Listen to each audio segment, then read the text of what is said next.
Plaintiff Harold Kipnis hired the defendant to paint his home. Harold claims while working for him, the defendant confessed that his house had been raided and guns and drugs were seized. Harold is suing because he sold the defendant a car, but he's failed to pay it off.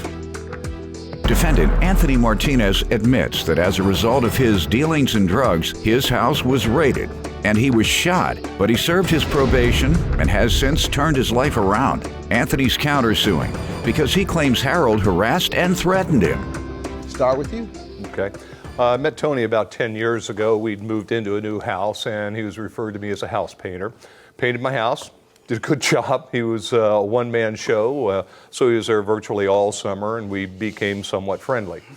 Then we moved into remodeling the house, and he started doing some interior work, and then one day he came up to me and handed me some documents, and they were related to his house being raided and some weapons seized and some drug materials and things like that. And subsequently, I let him go. Sir, did that happen? Yes, sir. Approximately 10 years ago, I had a home invasion because my dealings in drugs, and I got shot and shot up and pretty good. And then I was facing legal charges, and I showed Mr. Kipnis the discovery. You know, as far we were friendly. You were and facing legal problems 10 years ago? Yes, sir. I was put on probation. All right. So what did you need to know from him? Oh, actually, honestly, Your Honor, I was asking for some advice.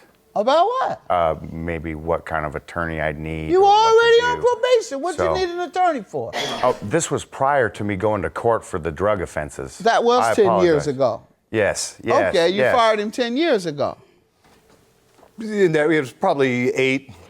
What type of communications have you had in the 8 years? Well, after I let him go, after seeing Please don't tell me you hired him back.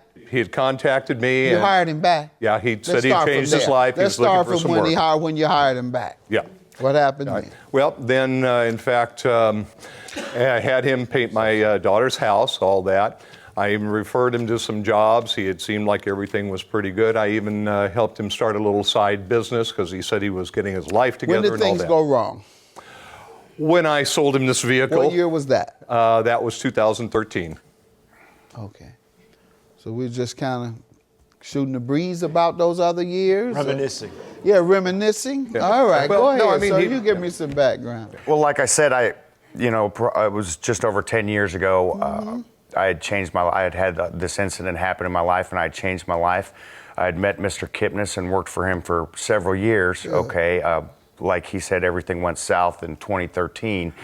It seems that Mr. Kipnis hasn't been held accountable for his slimy dealings, okay, because I've paid him more than $3,500 for this vehicle. Okay. No one knows what you're talking about. So let's get to what he's suing you for. All right, what's your claim for? Obviously, it's regarding your vehicle. Right. I sold him a 1993 Isuzu Tupper. When? We wrote up the paperwork 2013, October 29th of 2013. What was the agreement? The agreement was, first was the bill of sale sold to him as is, where is with the VIN number. Then, in fact, he was to pay me $2,800, which was our agreed upon price, $200 per month for 14 months. Right. It was a no interest note. Okay. But he was, however, responsible for late charges of $25 per month. Let's see it. And what did happen in terms of payment? Well, Tony never made a payment on time. He only made one payment in full. Everything else were partial payments. But between November 1st of 2013 and July 12th of 2015, he paid me in cash $1,036. Okay.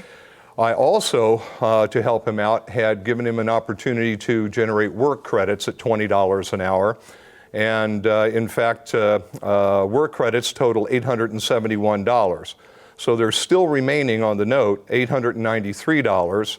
And we have 24 months of late payments at $600. The total I'm suing for is $1,493, and that doesn't even include $40 that I gave him for gas. Okay. So what do you say to this? He can cook books better than any chef you've ever heard his sense of entitlement is, if just from speaking to him, is second to none other than Donald Trump, okay? I've paid him over $1,000 in late fees. Every bit of money that I have brought him never seemed to lower the amount of the price of the vehicle. So why do you think he's suing you? Because he is a lonely, desperate man. He has more money than anybody here in the courtroom. What is he desperate for? Attention, Your Honor, attention. He's lonely. Attention. He doesn't have any friends. For example, we're not going to give him any attention here. Why do you think he came here? For some attention. I'm not going to be his friend. You're going to be his friend. I mean, he failed again. He beat his friend up for a car loan on a Cadillac. But you say he's here for friendship attention, or what type of just attention? any sort of attention whatsoever. That's why he's here today? You see what I'm saying? That's why he's suing you? Yes. All right. And I'm the only one to call him on it. And that's your defense today? No.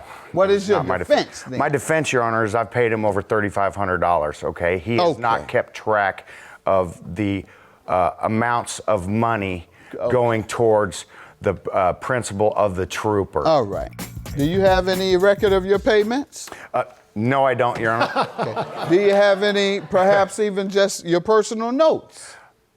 No, I don't, Your Honor. All right. So you have total recall of 11/13 through 7/15 of the monthly payments that have amounted to $3,500. You just remember all those individual payments, and that came out to $3,500.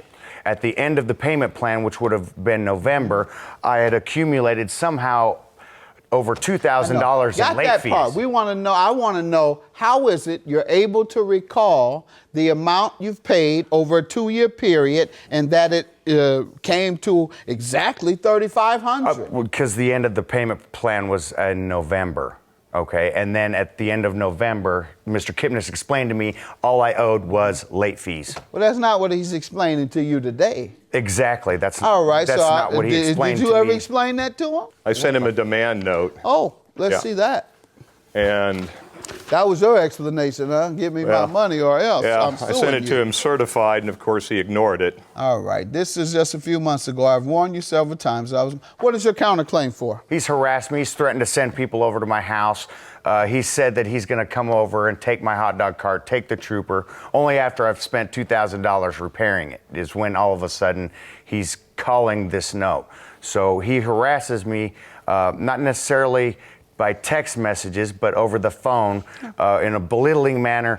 What time are you going to be here? You better be here with my money. And if not, I'm going to send somebody. A tough guy like you? What's that? A tough guy like you. I know he didn't scare you this square. No. I know he didn't scare you. What time? You better be here. I know you had to tell him what he better do. It was the anxiety and the stress, Your Honor. I mean, if you talk to this man for anything. I got you. And on here, when you sent your demand letter, you didn't say anything about you wanting attention. I'm sorry? He says the reason you're here today is because you want attention. And I say in your demand letter, you didn't ask for attention. You asked for the money he owes you. Judgment for the plaintiff. Have a good day.